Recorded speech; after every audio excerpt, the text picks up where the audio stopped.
참 예수님, 오늘은 10월 30일 연중 제30주간 토요일입니다.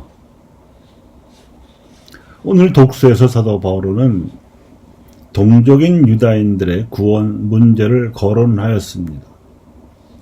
비록 유다인들이 하나님의 아드님이신 그리스도 예수님을 알아보지 못한 채 그저 왕이 되려 했던 거짓 예언자로 몰아서는 로마인들의 권세를 빌려 십자가에 못 박아 죽였지만, 이렇듯 치명적인 역사적 과오에도 불구하고 그들의 조상을 당신 백성으로 부르시고 인류 구원의 마지노 삼으셨던 하나님의 선택은 여전히 유효하다는 것입니다.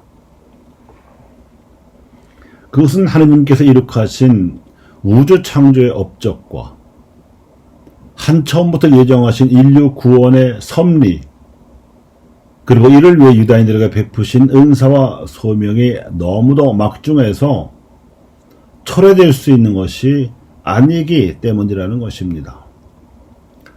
우주 공간에 헤아릴 수 없이 많은 별들의 궤도가 일정하듯이 개인이나 민족의 삶에 담긴 하나님의 섭리도 지나간 과거의 궤적으로 보면 다가올 미래의 궤적도 알 수 있는 법이라는 것이 사도 바오로가 유다인 최고의 엘리트로서 히브리적 사회의 최고봉을 드러낸 통찰입니다.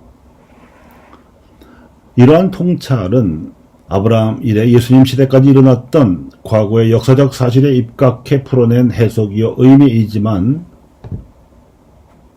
그 이후에 유다인들의 행적에 나타난 최근까지의 역사적 사실은 이렇습니다. 그들이 예수님을 죽인 이후 로마에 의해 그들의 나라는 멸망당했고 민족은 전 세계로 흩어져서 떠돌이로 살았습니다.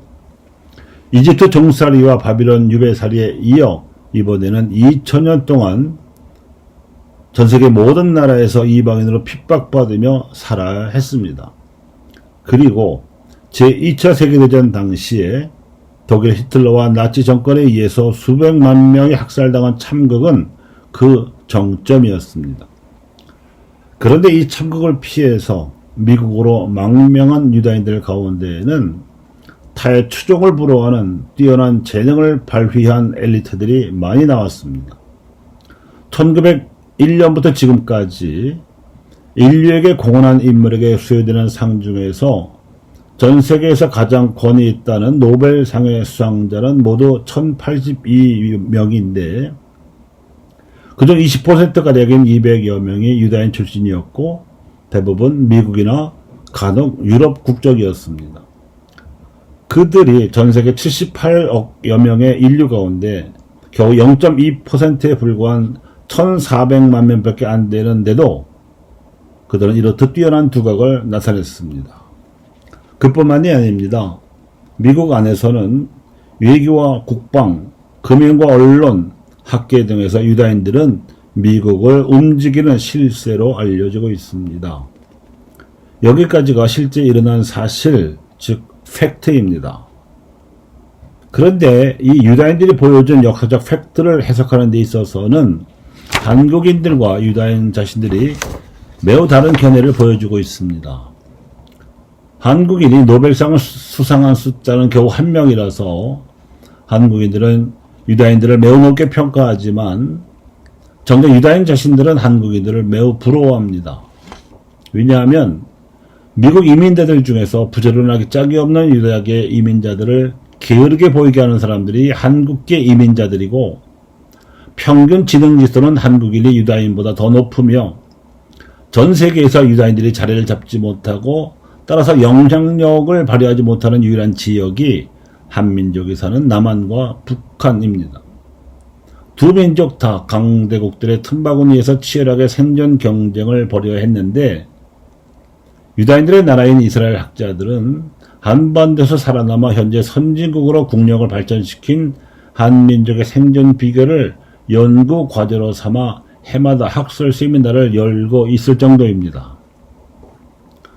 그런데 근세 이래 유다인들의 성취가 물질 문명적 차원에 국한되어 있음을 간파하고 바오로의 예언을 성서적 근거에 입각하여 설명하면서 한민족에게 주목하는 이들이 있습니다. 사도 바울의 오늘 독서 말씀에 따라서 예수님을 메시아로 믿는 소수 유다인 그리스도교 성서학자들입니다. 유다교를 믿는 다수 이스라엘 유다인들에 비해 소수인 이들에 의하면 노아의 홍수에 된 인류는 노아의 후손들이고 후손들 가운데서도 직계가 유다인들과 한민족이라는 것입니다. 즉 창세기 10장과 11장에 보면 노아의 직계 4대 후손 에벨의 큰 아들인 펠렉의 후손이 아브라함이고 그 후손이 유다인들입니다. 그런데 에벨의 작은 아들인 욕탄은 동방으로 갔는데 성서의 기록은 여기서 멈춰 있지만 욕탄의 후손은 동방에서 하느님 신앙을 간직하여 제천 행사를 계승하고 홍익 인간 같은 이타적 건국 신화와 이념을 간직해온 한민족으로 추정된다는 견해입니다.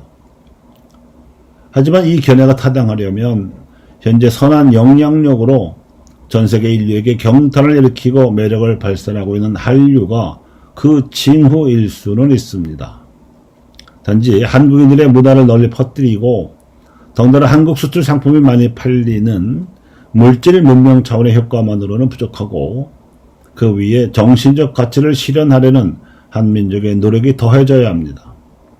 아마 이렇게 되면 전세계 유다인들이 비로소 예수님을 메시아로 인정하고 믿게 되는 날이 올지도 모릅니다. 그렇게 되어야 사도 바울의 통찰력 있는 예언이 비로소 실현되는 것이겠지요.